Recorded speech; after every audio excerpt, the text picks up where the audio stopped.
Ticket ছাড়া launch ভ্রমণ, লঞ্চের মাথায় করে চাঁদপুর যাওয়া, নিজেরা রান্না করে খাওয়া, এই সব কিছুই থাকছে আজকের ভিডিওতে। এবং দিন শেষে মাছ কিনে বাসায় ফেরা। মুন্সিগঞ্জ থেকে আমরা 3জন লঞ্চে উঠে গেলাম, তারপর টিকিট নিয়ে নিলাম।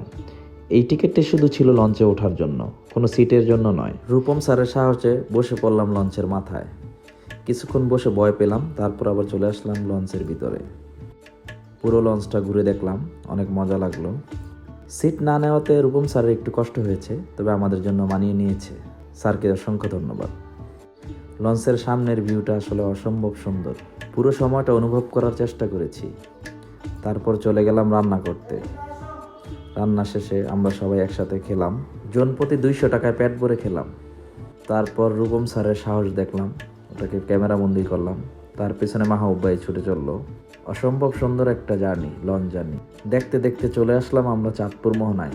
এই জায়গাটা হচ্ছে চাঁদপুরের সবচেয়ে বিখ্যাত জায়গা। অসম্ভব সুন্দর একটা জায়গা।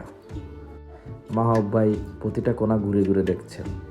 তারপর আমরা ট্রলারে করে চলে গেলাম মাছ বাজারে। মূলত চাঁদপুর যে কারণে আসা আমাদের, অসম্ভব বড় একটি বাজার, যেখানে সব রকমের ইলিশ মাছ রয়েছে, ছোট বড় মাঝারি সব আকারের। সাথে কিছু চিংড়ি মাছও দেখতে পেলাম, যদিও একটু দাম বেশি। ইলিশের মাছের দাম ছিল তুলনামূলকভাবে কম।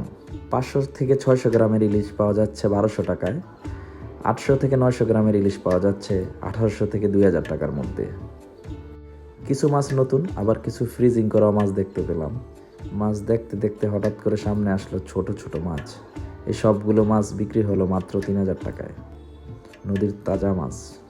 পরিশেষে আমি আর মাহবুব ভাই মিলে কিছু মাছ কিনলাম, বাসায় নিয়ে আসলাম। চাইলে আপনারাও ঘুরে আসতে পারেন।